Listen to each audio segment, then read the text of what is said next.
بسم اللہ الرحمن الرحیم۔ السلام علیکم۔ رات کا پچھلا پہر تھا۔ ویرانے میں گھپ اندھیرا چھایا ہوا تھا اور وہ شخص پاگلوں کی طرح زمین کھود رہا تھا۔ اس کے پاس ہی زمین پر دو ننھے معصوم بچے بلک بلک کر رو رہے تھے، جنہیں وہ آج اپنے ہاتھوں سے زندہ دفن کرنے کا خوفناک فیصلہ کر چکا تھا۔ اس کی آنکھوں میں شک اور وہم کا خون اترا ہوا تھا، جس نے اس کی عقل کو مکمل طور پر اندھا کر دیا، اور گڑھا کھودنے کے بعد جیسے ہی اس نے ایک روتے ہوئے بچے کو اٹھایا تاکہ اسے مٹی کے سپرد کر سکے، پیچھے سے ایک ایسی چیختی ہوئی آواز گونجی جس نے اس کے وجود کو منجمد کر دیا۔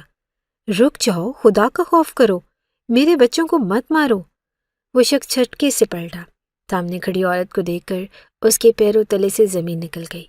اس کی آنکھیں پھٹی کی پھٹی رہ گئی۔ تم؟ لیکن تم تو گونگی تھی، وہ ہکلایا۔ یہ وہ لمحہ تھا جب زندگی کا سب سے بڑا راز کھلا، ایک ایسا ٹوسٹ جس نے سب کچھ میری ہی خواہشات اور غلطیوں سے ہوئی تھی۔ میرا نام حمیرہ ہے اور میں اپنے ماں باپ کی اکلوتی اور لاڈلی بیٹی تھی۔ میرے 3 بڑے بھائی تھے اور سب سے چھوٹی ہونے کے ناطے میں گھر بھر کی رونق تھی۔ اماں ابا کے ساتھ ساتھ میرے تینوں بھائی بھی مجھ پر جان چھڑکتے۔ میری ہر خواہش میرے منہ سے نکلنے سے پہلے پوری ہو جاتی۔ میں نے کبھی زندگی میں نہیں کا لفظ نہیں سنا تھا۔ اسی لاڈ پیار نے مجھے تھوڑا ضدی اور خود پسند بنا دیا۔ جب میرے تینوں بھائیوں کی شادیاں ہو گئیں اور گھر میں بھابیاں آ گئیں، تب بھی میری حکمرانی میں کوئی فرق نہ آیا۔ میں اب بھی گھر کی شہزادی تھی۔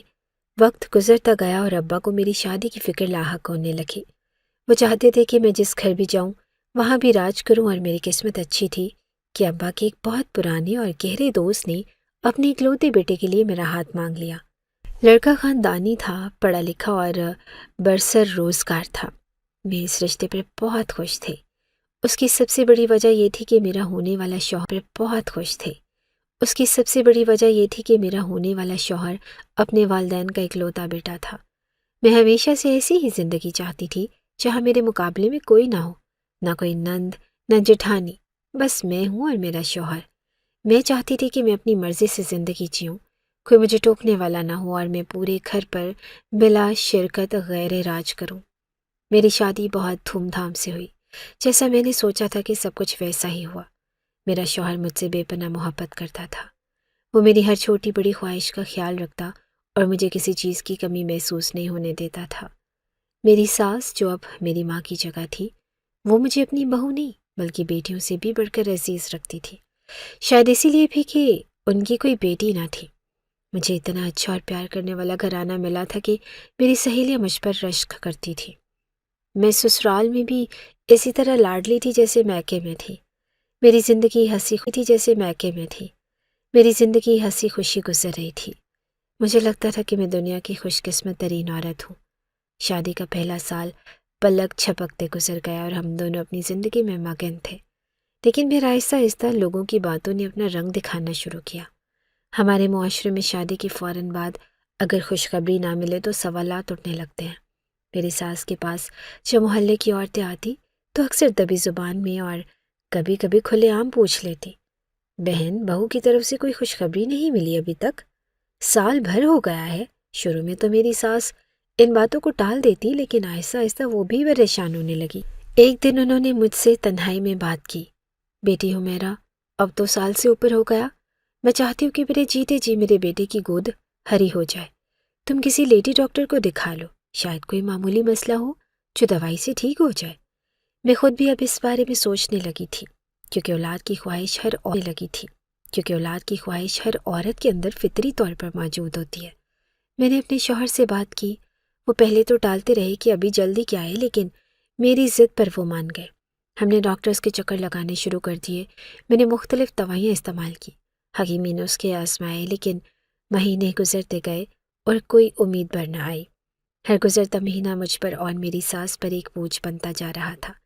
میری ساس کا رویہ اب بھی میرے ساتھ اچھا تھا، لیکن ان کی آنکھوں میں ایک سوال اور حسرت ہر وقت موجود رہتی جو مجھے اندر ہی اندر کاٹتی تھی۔ آخر کار ہم نے شہر کے سب سے بڑے اور ماہر گائنیکالوجسٹ کے پاس جانے کا فیصلہ کیا۔ وہاں ہم دونوں کے تفصیلی ٹیسٹ ہوئے اور ٹیسٹ کی رپورٹس آنے میں کچھ دن لگے۔ وہ دن میں نے بے چینی میں گزارے۔ جس دن رپورٹس آنی تھی، میرے دل میں عجیب سے وسوسے آ رہے تھے۔ ہم ہسپتال پہنچے اور ڈاکٹر کے کمرے میں داخل ہوئے۔ ڈاکٹر نے سنجیدگی سے رپورٹس دیکھی اور پھر جو انکشاف کیا وہ میرے لیے ان میں کوئی مسئلہ نہیں ہے۔ ڈاکٹر نے ایک لمحے کے لیے توقف کیا اور پھر میری طرف دیکھا، لیکن افسوس کے ساتھ کہنا پڑ رہا ہے کہ مسز حمیرہ آپ کبھی ماں نہیں بن سکتی۔ آپ کی رپورٹس کے مطابق آپ میں کچھ ایسی پیچیدگیاں ہیں جن کا علاج ممکن نہیں۔ آپ بانجھ ہیں۔ ڈاکٹر کے یہ الفاظ میرے کانوں میں پگھلا ہوا سیسا بن کر اترے۔ مجھے لگا جیسے کمرے کی چھت مجھ پر آن گری ہو۔ میں اس سکتے کے عالم میں کرسی پر بیٹھی رہی۔ میرے شوہر نے میرا ہاتھ تھام لیا، لیکن میں سن چکی تھی۔ ایک ہی خوف میرے دل اور دماغ پر چھا گیا کہ کہیں میرا شوہر مجھے چھوڑ نہ دے۔ میں جانتی تھی کہ مرد اولاد کے لیے دوسری شادی کر لیتے ہیں۔ اس لمحے مجھے اپنی ساری خوشیاں، اپنا سارا راج پاٹ مٹی میں ملتا ہوا محسوس ہوا۔ میں نے کبھی سوچا بھی نہیں تھا کہ قدرت مجھے اتنی بڑی آزمائش میں ڈال دے گی۔ میری آنکھوں کے سامنے اندھیرا چھانے لگا اور مجھے اپنا مستقبل تاریخ نظر آنے لگا۔ کیا میری بھی سوچا بھی نہیں تھا کہ قدرت مجھے اتنی بڑی آزمائش میں ڈال دے گی۔ میری آنکھوں کے سامنے اندھیرا چھانے لگا اور مجھے اپنا مستقبل تاریخ نظر آنے لگا۔ کیا میری محبت کی داستان یہی ختم ہونے والی تھی؟ میں ڈاکٹر کے کلینک سے باہر نکلی تو میری دنیا اجڑ چکی تھی اور راستے بھر گاڑی میں موت جیسی خاموشی چھائی رہی۔ میں کھڑکی سے باہر خالی نظروں سے دیکھ رہی تھی اور آنسو مسلسل میرے رخسانوں پر بہہ رہے تھے۔ میرے شوہر نے کئی بار مجھ سے بات کرنے کی کوشش کی، میرا ہاتھ تھاما، لیکن میں کسی اور ہی دنیا میں تھی جہاں سوائے مایوسی کے کچھ نہ تھا۔ گھر پہنچ کر میں سیدھی اپنے کمرے میں گئی اور بستر پر گر کر پھوٹ پھوٹ کر رونے لگی۔ میرا شوہر میرے پیچھے آیا اور مجھے اپنی سینے سے لگا لیا۔ حمیرہ، میری جان سنبھالو خود کو، یہ دنیا کا اختتام نہیں ہے۔ اس نے مجھے دلاسا دینے کی کوشش کی۔ سب ختم ہو گیا، سب کچھ، میں ہچکیوں کے درمیان بولی۔ میں بانجھ ہوں اور میں کبھی ماں نہیں بن سکتی۔ تم مجھے چھوڑ دو گے اور مجھے پتا ہے تم مجھے چھوڑ دو گے۔ ہرگز نہیں۔ اس نے سختی سے میرا چہرہ اپنے ہاتھوں میں تھاما اور میری آنکھوں میں دیکھا۔ میں تمہیں کبھی نہیں چھوڑوں گا حمیرہ۔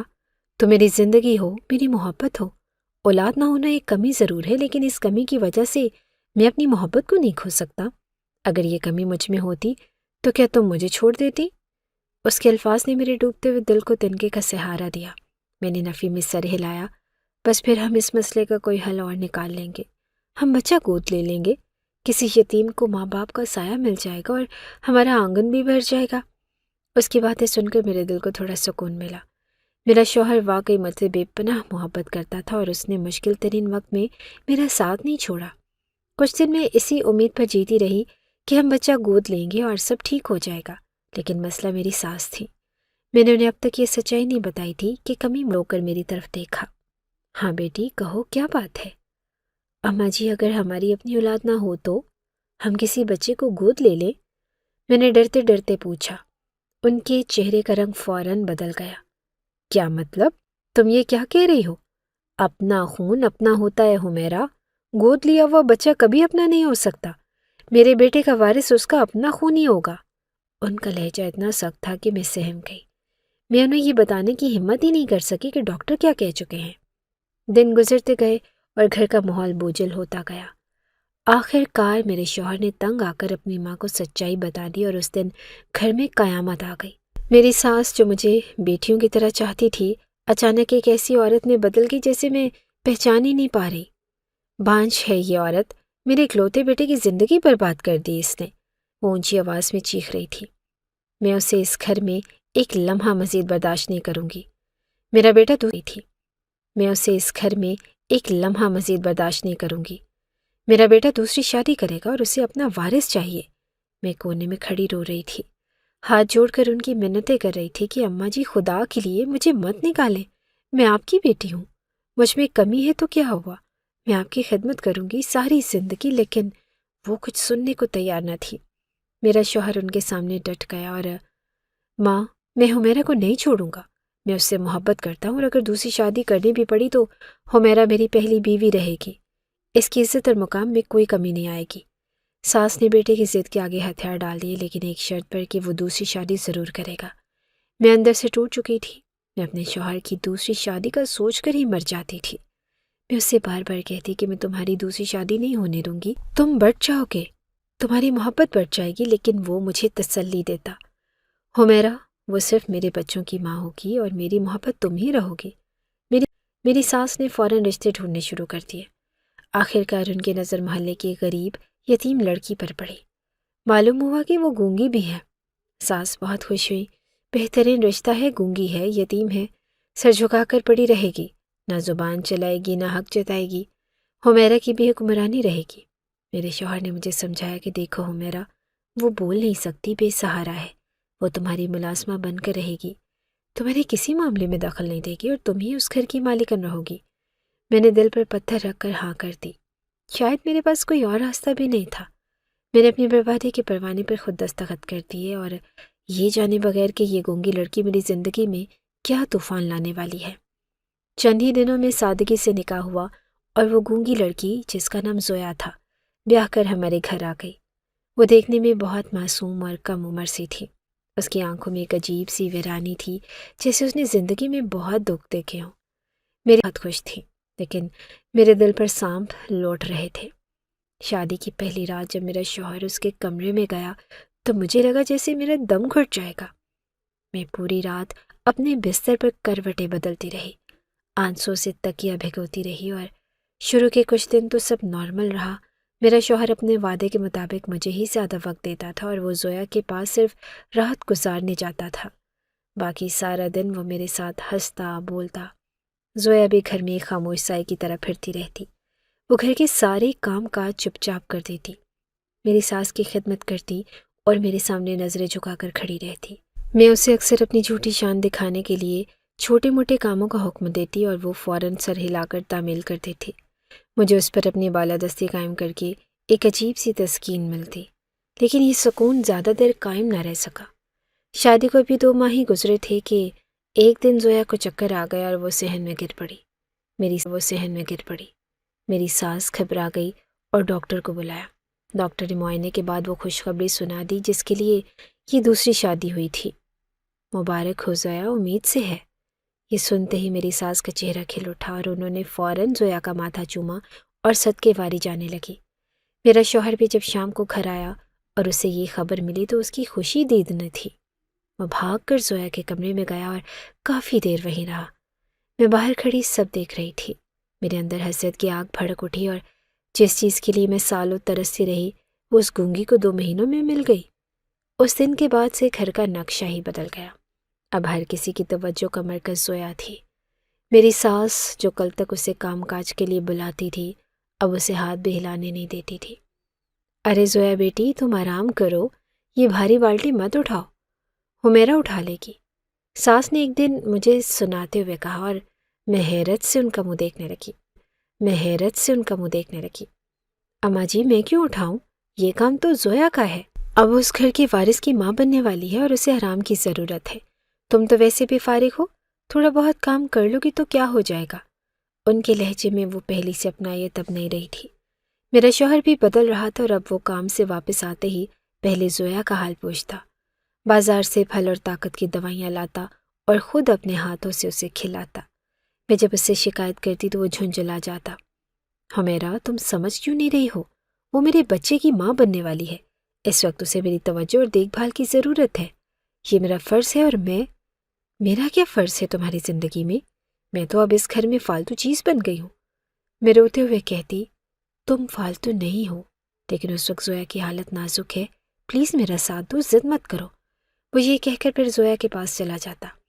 میری راتیں اب جاگ کر گزرنے